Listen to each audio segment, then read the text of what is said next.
On the news tonight, Kogi government orders arrest of persons, businesses rejecting old Naira note. Supreme Court sacks Shekarau as senator-elect.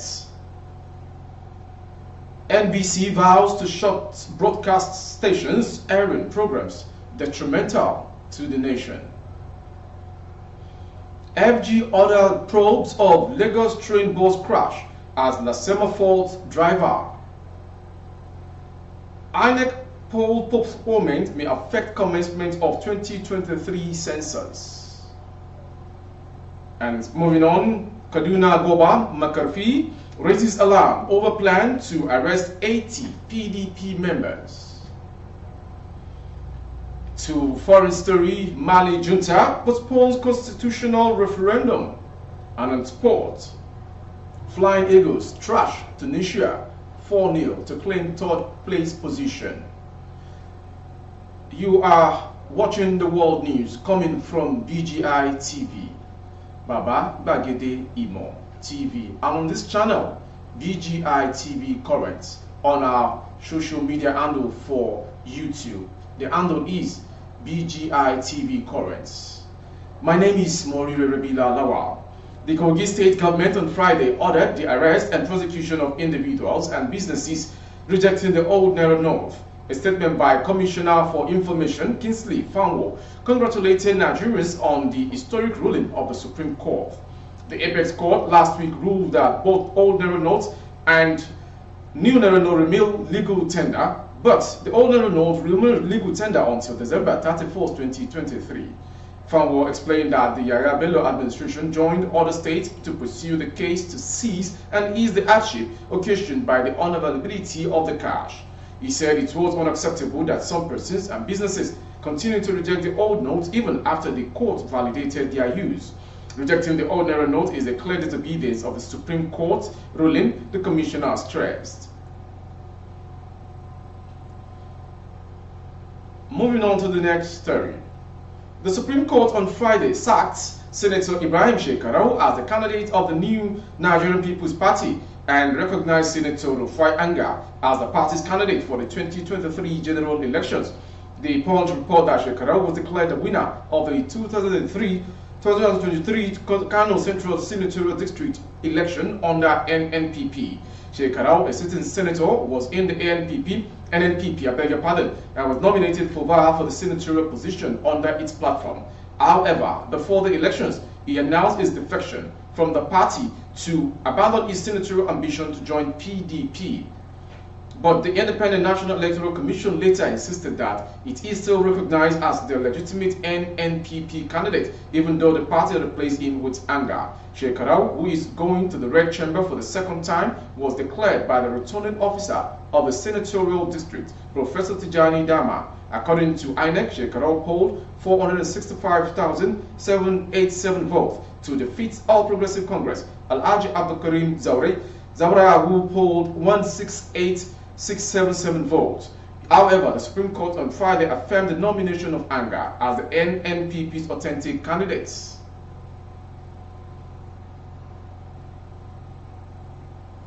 Going on to the next story. The National Broadcasting Commission, NBC, has vowed to shut down broadcast stations whose activities can undermine peaceful coexistence. Its spokesman, Mr. Ekene Antia, said he's in Abuja on Friday that NBC Director General Malem Balarabe Ilela gave the warning at a meeting with broadcast stations on the coverage of the February 25th presidential and National Assembly elections. The NBC is giving its last warning to broadcast stations and will not hesitate to shut or revoke the license of any when convinced that its activities are capable of undermining the peaceful coexistence of the country. Any further breaches of the Nigerian Broadcasting Code and Act will no longer be tolerated, he warned. He said the commission monitored the coverage of the elections by some broadcast stations and noted how they availed unpatriotic individuals their platforms to make subversive, hateful, and inciting utterances, particularly post-election. Antia also stated that Ilela commended the media for their efforts in ensuring peaceful pre-election coverage, especially for their selfless service to keeping the citizens informed.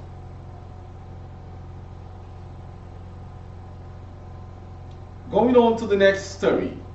The federal government has ordered an investigation into the fatal train Lagos bus accident that occurred on Thursday at PWD in Ikeja, Lagos State, which killed 8 people and injured 96 others. The FG has directed the Nigerian Safety Investigation Bureau to launch an immediate investigation into the root cause of the collision between the train and a staff bus. New Telegraph had earlier reported that a few minutes before 8 a.m. on Thursday, a passenger train collided with a fully loaded staff bus belonging to the Lagos State government at the PWD rail crossing off the Lagos-Abeokuta Expressway. The ill-fated bus, with registration number 04A48LA, was navigating its way to connect the government residential area Ikeja en route to the State Secretariat Alausa when it collided with a train at the PWD toll crossing. The staff bus was said to be coming from Isolo, while the train was heading to Ido from Ijoko, Ogun State.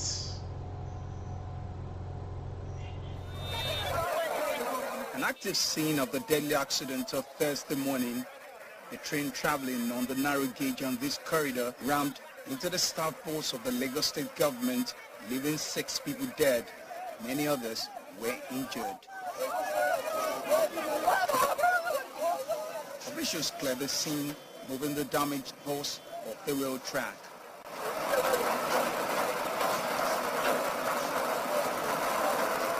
No clear signaling system in sight, but the man entrusted with the responsibility of avoiding such collision says he did his best to stop the bus driver.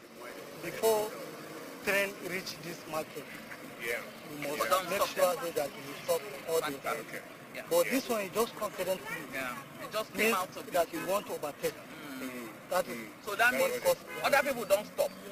other people don't. Other people don't stop. You just want You just want to overtake. And then turn around. Yeah. And the train comes down. Thank you. Well done.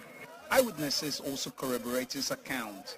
There was a shuttle bus that passed before the BRC because that was what he saw before he crossed. Before he wanted, it was like, because the train was not very close to them. It wasn't very close, it was like somewhere here and he was there.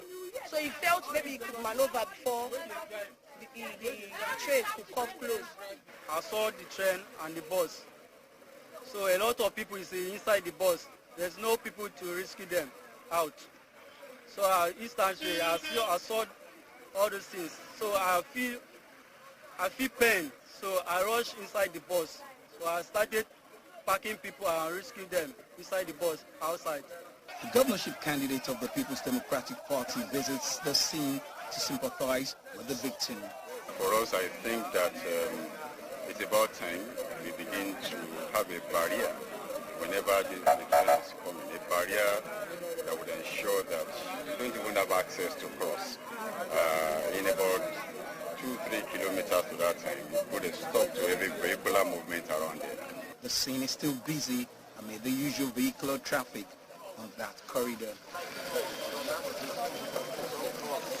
We observe and caught on camera how crossings are managed at this particular intersection.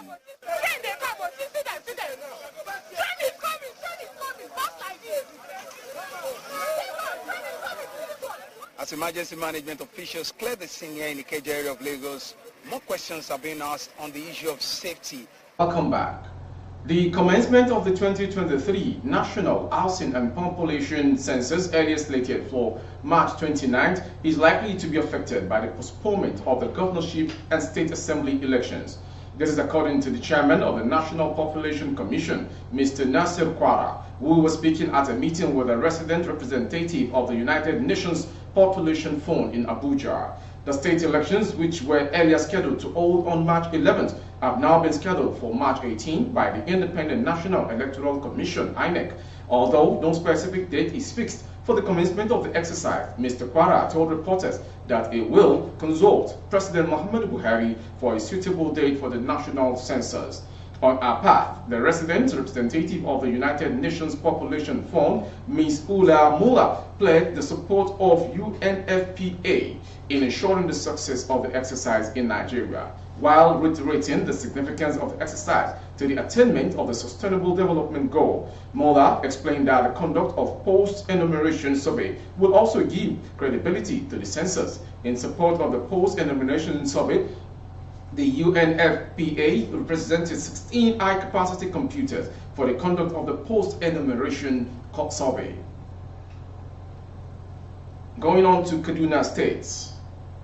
As anxiety deepens following the arrest of 3 officials of the People's Democratic Party (PDP), the former governor of Kaduna State, Senator Ahmed Makarfi, has hinted over an alleged plan to arrest and detain 80 members of the party from participating in the forthcoming governorship and state House of Assembly elections.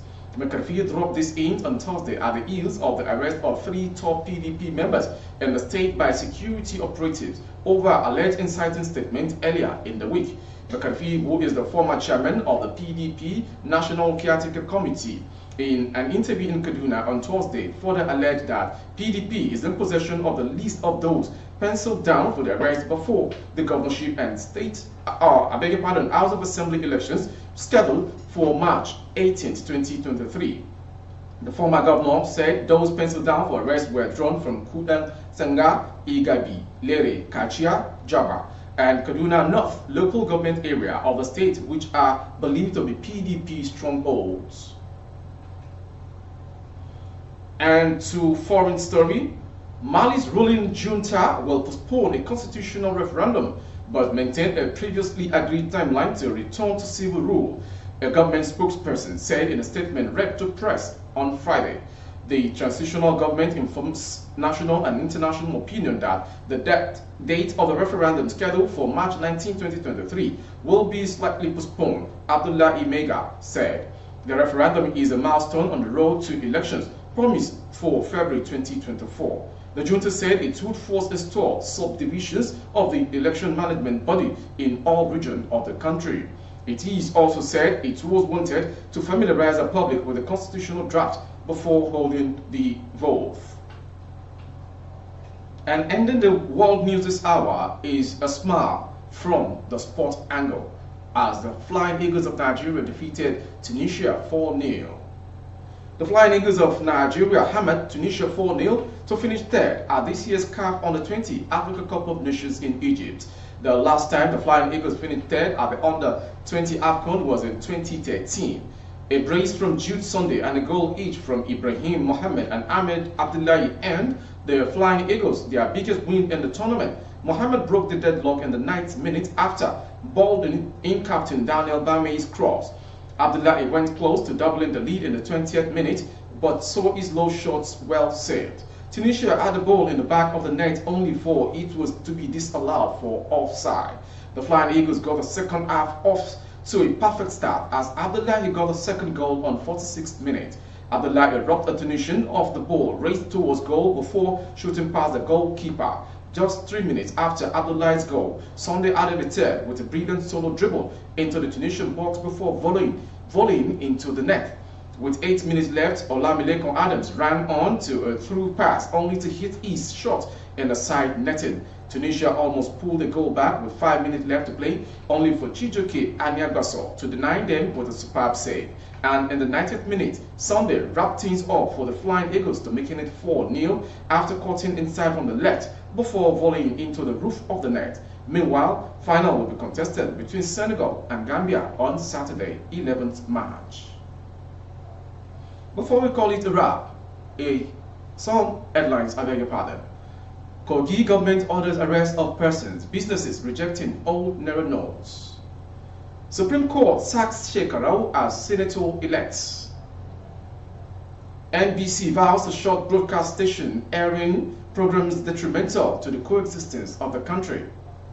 Finally, on sport, Flying Eagles trashed Tunisia 4-0 to claim third place. For more updates on social media, especially on YouTube, the handle is BGI TV Current. On Facebook, Bagide Imo with Alawiye Adebayo. Please like and follow the page.